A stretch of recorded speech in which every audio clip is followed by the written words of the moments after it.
Change is very hard. No matter when you're asked to do it in your life, how large or how small the change is, it's something that's really, really hard to do. In order to change society, you have to change individual behaviors. I always think about change to be like a butterfly in a metamorphosis. Change has to happen in order for something beautiful to occur. Our mission is to eliminate prejudice and biases of all kind, and that's very lofty. We understand that. But we see it happen student by student by student. I think people should stand up for what's morally right and go against what we know is morally wrong. We have had students come up to us and say, I can't believe I thought that, and I'm never going to think like that again. I see what we do here as being like the rain that keeps the grass green, so that if there's a spark, it doesn't spread. And when you realize that you really did make a difference, there's nothing more exciting in life. We have seen minds change. That gives us energy to keep going.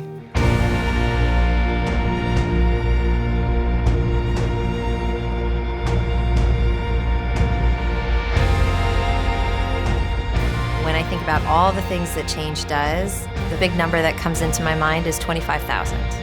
We reach over 25,000 students, educators, and community members every year.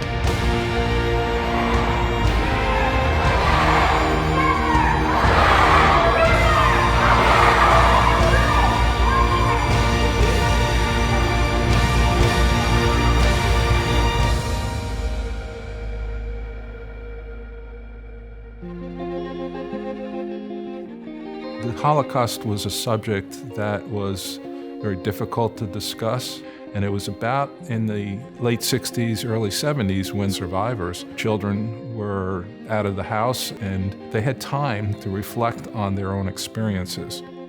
It took me a good part of my lifetime till I was able to talk. Coming to Brookdale really helped facilitate that. Professors Cy Siegler and Jack Needle, they were inspired by the NBC miniseries Holocaust to do a program for people here at the college.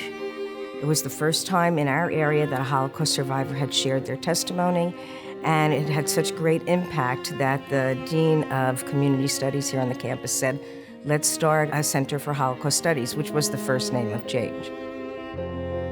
They were working with no money. They got a closet to store materials in. Things just grew from there. Holocaust survivors would go out and would speak in schools and at synagogues and churches. We were located in a little house on the campus, real grassroots. We did a couple of events during the year. I realized that in order to connect with people, I had to be able to tell them what it's like to have a 6-year-old child being chased across the border and becoming a refugee. I could have been in their exact situation.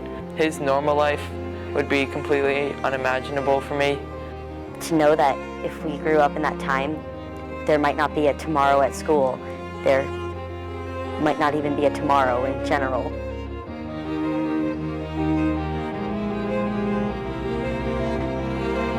What makes me feel good is when we have tour groups come in, especially the students, and you always get at least one kid in each group who you just see when you say something or you talk about the individual people. You can see it really hits home with them. Everyone is equal and no one should be treated differently. Inspired us all to be upstanding. You know, it takes a village to raise a child. I think Chhange is that village that's looking out for the well-being of the world. When you kind of demystify this idea of genocide and break it down into processes, you realize, wait a minute, there are all these different times when we could take action to stop these processes or reverse those processes. It taught me that even small actions can prevent something big from happening. Keep in mind one thing, we are all born good. There is nothing wrong with us when we are born.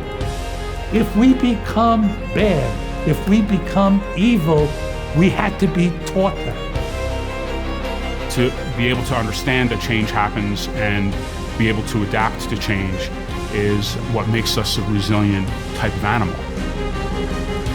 Once you have been exposed to new ideas and concepts and people to help support you and guide you through that change, it's not as difficult. The two co-founders, Cy and Jack, even they said that they could never have envisioned what changes today. Fasten your seatbelts. We'll see what the future brings for us.